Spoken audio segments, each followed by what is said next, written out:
Now available on Tata Sky channel number 526.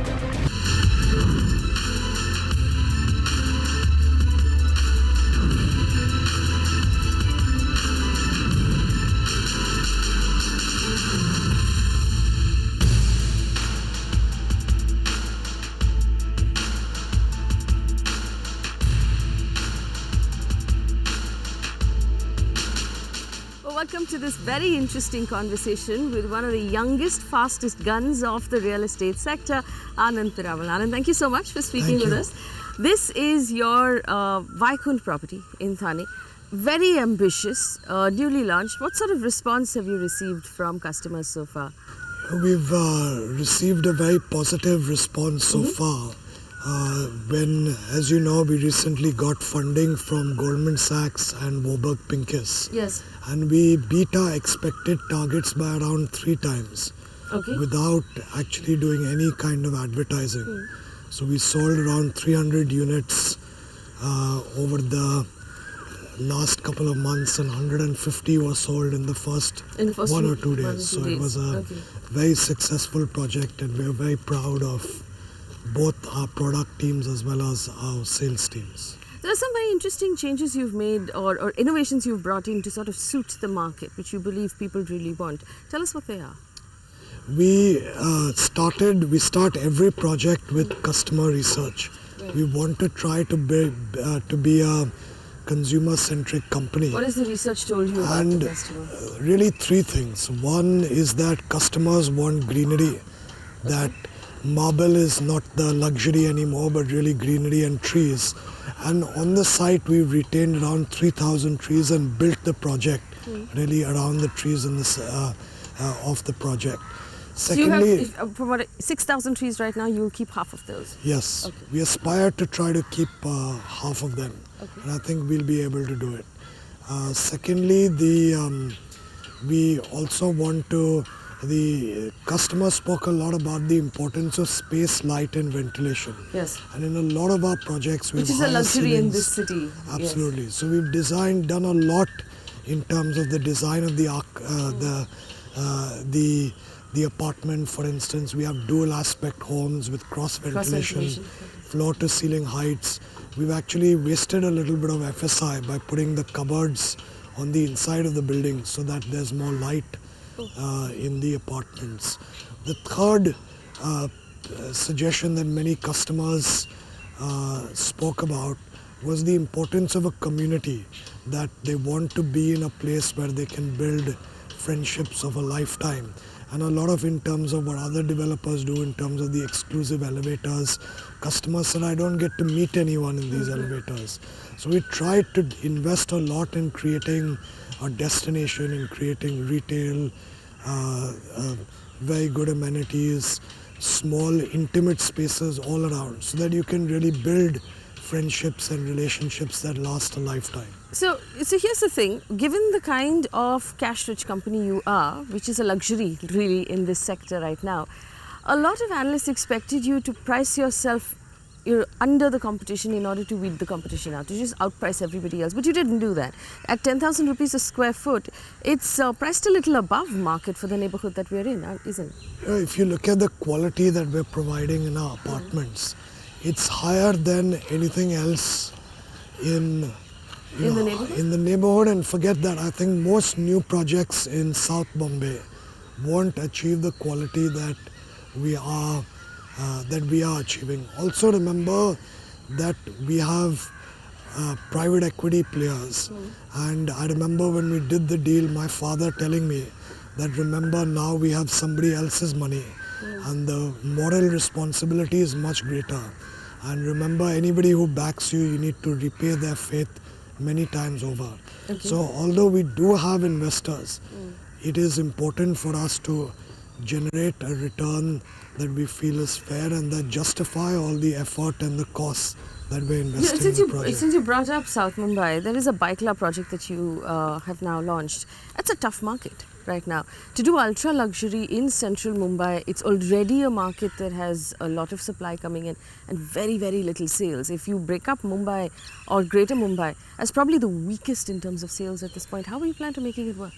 I think that in my own views that although there is supply, there is a dearth of credible, high-quality developers, and anybody who In central Mumbai? Everybody's building in central Mumbai. I think From so, the but- Rahejas to the Lodhas to down, to everyone. you're So, absolutely right. so when you say credible, what do you mean? When I mean credible, as in both in terms of competence and in terms of having a reputation of integrity and delivering what you promise. There are very, very few. I think in the luxury, high-end market, it's always that sales take a little bit more time than a very sweet ticket size. Okay, so granted the reputation for integrity, but reputation for delivery, you haven't delivered anything so far. So how are you competing with the ones who've been in the market for 40 years? Yeah, as in some ways my father's track record in real estate had founded Peninsula Land, which Right. one point was probably Bombay's one of the largest developers in our city. So we do have we do have a track record of building in real estate. If you look at Peninsula Corporate Park, where our office is, Yes, probably the first commercial development of its kind. of its kind in the city.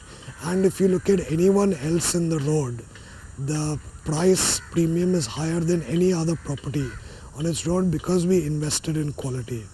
We also we have which is a separate company, but we are probably India's second largest investor stroke lender in real estate in India with 20,000 crores of assets under management.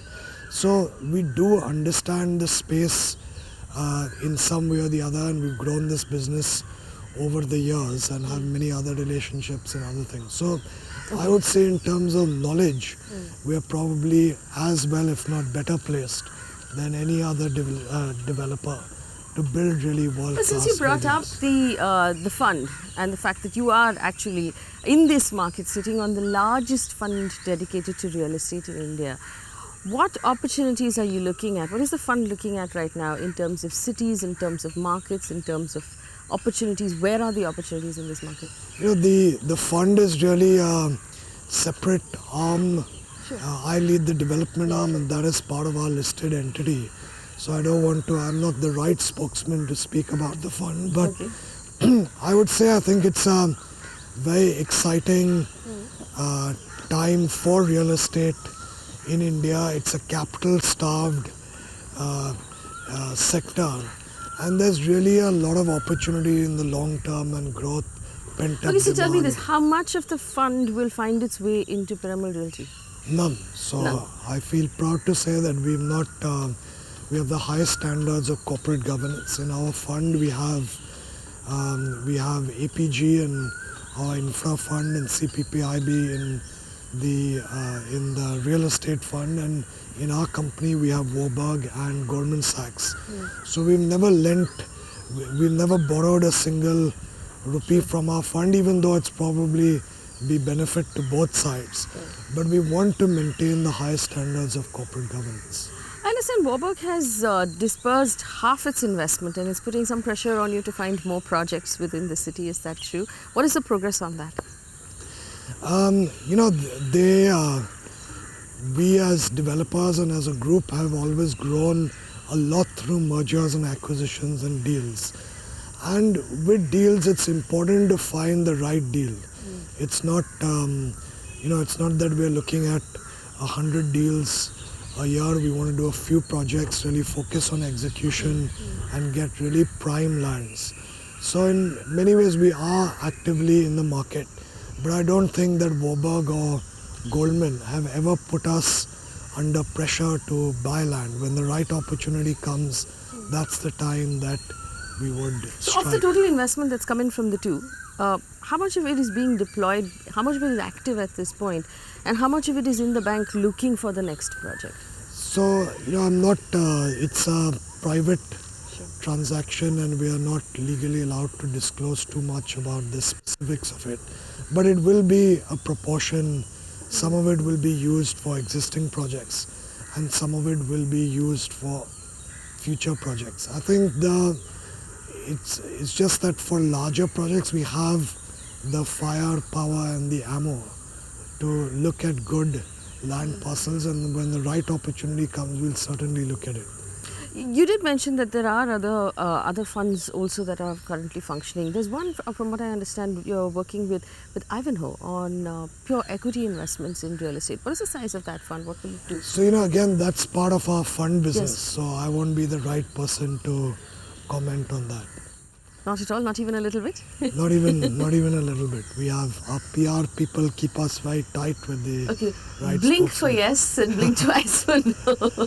All right, okay. Tell me about Piramal Assurance, which is an interesting innovation in the real estate market at this point. Again, a lot of our thinking is around customers. All of us have to spend a day a month with customers in some form or the other.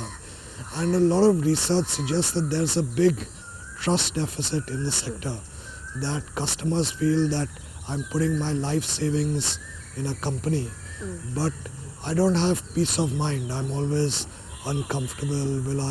It's such a illiquid investment, and there are delays in government and builders and other things. So the Piramal Assurance is, what we say is that 5% less than the market value between today and possession.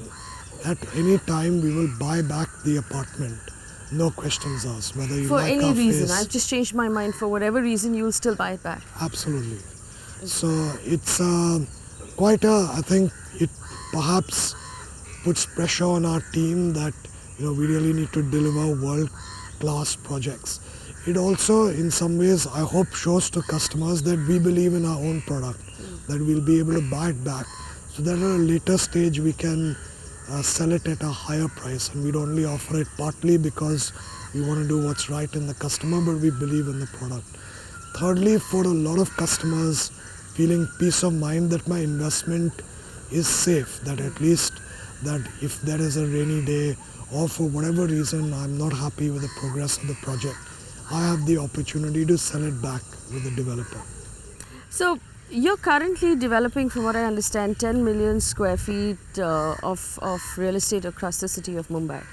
But you also foresee this company being a 10 to 15 billion dollar nimble gorilla, if I'm not mistaken. Yeah. How's it going to go from here to there? What's the plan? It's the 10 to 15 billion dollars was frankly a misquote. What I was actually saying is that there are opportunities to create large companies in India, because today there's no Sun and Kai or Emaar of real estate in India. There's no company like a TCS. Is that what you see yourself as TCS of real estate? I see ourselves as in the next few years, the aspiration is to create one of the most admired real estate companies in India. Admired just not in terms of scale or profitability, but also the impact that we have on the lives of our customers and the progress of our country. No, because if we look at 10 million square feet to where a lot of others are building, and Godrej has gone up to, I think, 100 million at this point in terms of in terms of what they have got under construction, and it's an ambitious plan you have. And from what I understand, you're going to stay with Mumbai. You're not looking at a national presence. How do you go from where you are right now with 6 projects in the pipeline to being scaled up as one of the most admired companies in India? Yeah, so I don't think there are companies who do a lot of joint developments. So people, there are companies that may have 50, 60, 70 projects, but their stake in each one is actually very, very small. Typically the landowner invests and then they get some share of the profit and the revenue and management fees, etc., etc. So I think to create a significant size company, you don't need to be all over India. In fact, most developers who have gone national have failed going national. If you look across the world, if you look at Emaar, if you look at Sun and Kai, if you look at DLF in Gurgaon, 80-90% of their wealth is often created in one city. I think Bombay, still if India grows at 8-9% over the next few years, Bombay will grow at a faster rate. And there will be a lot of opportunities to build world-class projects. And I believe customers would pay a premium for quality. So I do feel that the that being in one city, there's a lot of opportunity in Bombay itself. Even the largest developers in India today often are broadly around one city. So, from what I understand, you are looking at distressed assets to buy, whether that's land or projects. How many are you looking at? What is the kitty? What is the the purse for that sort of purchase? Yeah, so we are looking at at any given time we probably look at 5-6 projects. Okay. We want to, when we started the company, we and I remember discussing this with my father in around 2012, and we said that we want to build a company that delivers more than what it promises. That in terms of quality and execution, we really build projects that are as good as anything else that you see in the world. So the distressed assets in the city of Mumbai, which neighborhoods are you looking for? Are you agnostic? If you say anywhere We're pretty agnostic. It's just the right opportunity within the city. And I think there are exciting opportunities in the city. Any portion of the city that you're particularly bullish on? I feel bullish about everywhere in the city, and there's no particular in terms of what infrastructure is coming up. I think it's more the project to project that we have, for instance, 25-30% return hurdle, one that gives us 500 crores of PAT in any project. We choose fewer projects, but we prefer them to be large so that it warrants the time and investment and all. Is there a threshold to the projects that you'll pick up? Do they have to be of a certain size to be a Piramal project? I think that, again, just to focus on execution, having fewer children means that you can invest and spend more time in them. Sure. So if we have too many smaller projects and too many, then in terms of execution and the approval bandwidth is greater. So it's not that, it just really depends on project to project. A lot of the projects in South Bombay, you can get a good return with less size in terms of construction area. But I would say typically more than other developers, we prefer to have reasonable size projects. What is reasonably sized? Is there a number threshold? So we like to have in each project to generate 500 crores of profit in each project. So that by and large limits many smaller projects. Sometimes the same process to get an approval for a smaller project is required for a larger project. So if you're going to invest all that time, we'd rather make a good, rather invest our time and make a good return at the end of it. All right. Anand, obviously the big change that's coming into the real estate sector is a new regulator. And you talked about the fact that you said trust is a really big factor. The ability to believe that my developer will actually deliver on time and deliver quality. Now with the regulator coming in, best case scenario, we reach a point where everybody's forced to deliver quality. Everybody's forced to give a 5-year warranty. Everybody's forced to deliver on time. At least the ones who will survive that first 1 or 2 year period, after which trust won't be as much of a factor. How do you see this market evolving post-regulator? I feel that trust is one of the important reasons why customers choose us. But if you look at our apartments and our projects, a lot of it is done based taking customer insight and translating it into a project. Whether it's the greenery, the light, ventilation, the sense of community. And in each project we try to bring the voice of the customer into the design and the product itself. We even, for instance, this project used the best consultants in the world, such as Bureau Happold and HOK, who's one of the world's finest architects. So sure, trust is a part of it, but I think what will really innovation in product will but in the long term, I feel us are the most significant source of competitive advantage for us will be being a customer-centric company. Okay, so here's the other question I have for you. For someone who started off in this industry, one of the things that people normally worry about is the liquidity, where's the cash coming from. You don't have to worry about that. The other big challenge, and we know this, is the approval process. And the city of Mumbai, and Thane just as much, but Mumbai even more, is possibly one of the most complex markets to get on top of the approval process in various ways. How difficult has it been from you? Because let's be honest, it's not black and white. It's not what you learn in Harvard Business School. It's a different, completely different ballgame. How much of a challenge has that been? I think that the approval process, especially over the last few years, and in Bombay, as you said, and Thane, has been very, very difficult. I don't think that you don't learn about approvals neither at Harvard Business School nor at the Piramal Group. We've dealt much less with governments in any of our other businesses. I think that it has been a slow time for approvals over the last years for many developers. Some are obviously better or more equipped than others, but it has been a difficult time for many developers in terms of getting approvals. One of our board members is the former CEO of EMAR, a gentleman called Robert Booth. And I asked him once, I said, Robert, you've grown up in a Western education, but you're living in Dubai. Is a democracy better for real estate or a dictatorship? So he said, Anand, there's nothing like a benevolent dictatorship, but in a democracy where there are rules, regulations, approvals and things, often the market risk is much less. If you do a quality project, because there's generally a shortage of supply, you will... So, obviously when you come in with a name like yours, knowing the market is fully aware of the fact that it is a cash-rich company and you're coming in with really large projects. In the world of the corrupt system of regulation of approvals, is that a disadvantage? Do you wind up with more roadblocks, more palms to grease, all of those things, more challenges? Let's call them more challenges. Yeah, I think that it is. You're right. It is a little bit challenging, but one important reason why we decided to come into real estate is because we believe that the long-term picture is becoming cleaner.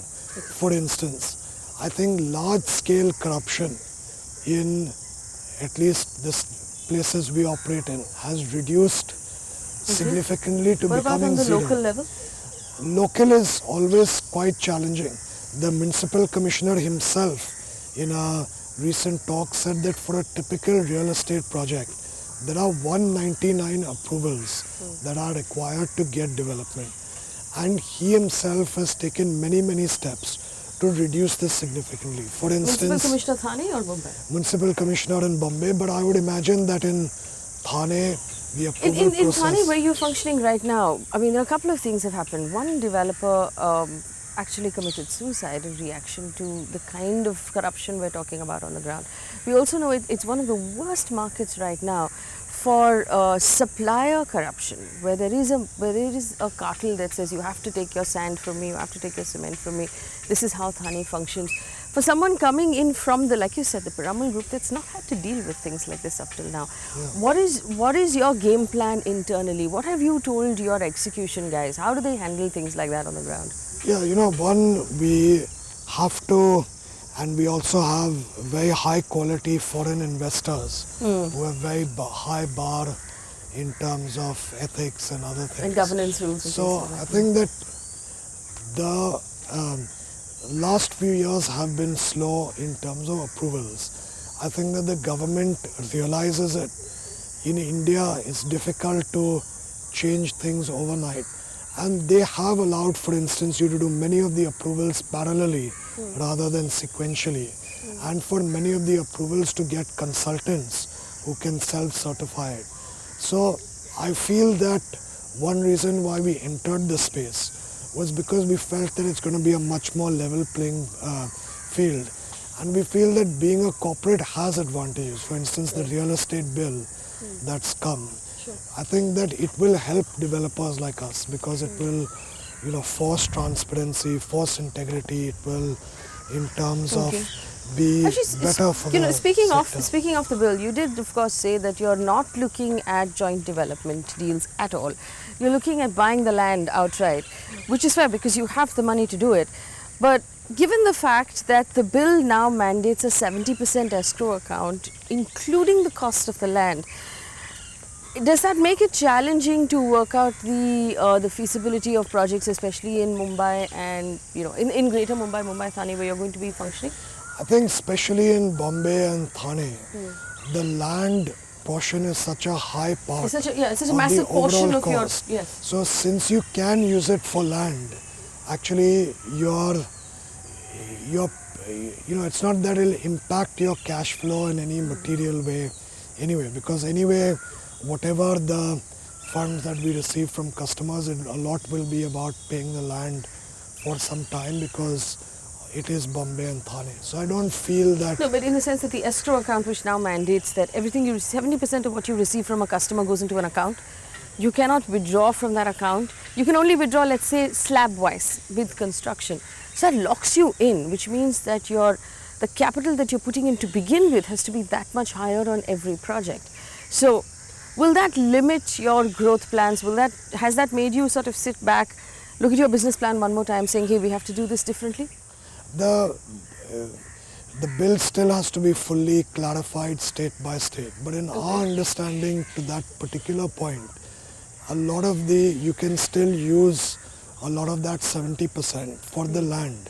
So actually you have enough because in projects where the land cost is quite high, it doesn't impact us so much anyway. For all the young people watching right now, you seem like a very lucky guy. Because obviously the business that you're heading, and I'm particularly envious of your group of mentors who, handpicked from across the world to help you run this business. What sort of an advantage does that put you in to have those people advise you? Huge, as a young person, you have to learn, all of us in some ways stand on the shoulders of great men. So I'm very, very privileged to have a very good set of people helping us. For instance, Robert Booth is the former CEO of Emaar in the Middle East. No real estate professional anywhere in the world has delivered as much real estate as he has, whether it's the Burj Khalifa and many other projects. He really understands the technical side of real estate, the importance of building a world-class experience like this. Nitin Noria is the Dean of Harvard Business School. For instance, the Piramal assurance we spoke about was done a lot based on his research on service guarantees that he had done in other sectors. Mr. Deepak Parekh, of course, probably knows the real estate sector in Bombay and India better than anyone else, and always a great person to speak to and sounding board for so many decisions. I remember early on he encouraged us when Dubai was slowing down to go to Dubai and find many people, and that's one reason why we've been able to achieve international quality in things that we do, because we've been able to get that talent from there. So we're very, very blessed to have a board of such high caliber. Now when you look at Goldman and Warburg coming in, Goldman, for instance, has been a key funder in 15 Central Park West, which is just overlooking Central Park in New York, and many, many real estate textbooks have that as a really model real estate projects. So we can really bring the best expertise to India. As one reason why I personally entered this space is to build buildings that are as good as any in the world. And as Indians, when we come here, we feel proud and not disappointed when we move abroad and we say, why can't we have in a country of our economic and global stature, why are buildings of such poor quality? So I hope that we can be one of the players that changes and improves the quality benchmarks in our city. All right, I wish you very, very good luck, Anand, for you and the company going forward. Thank you for speaking with us. Thank you.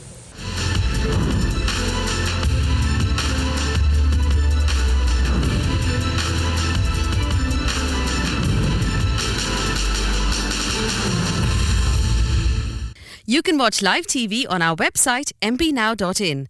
Find us on Facebook at facebook.com/Magicbricks Now. And don't forget to click the like button. You can also follow us on Twitter at Magicbricks Now. To stay updated with all our programming, hit the subscribe button on our YouTube channel by logging on to youtube.com/Magicbricks Now.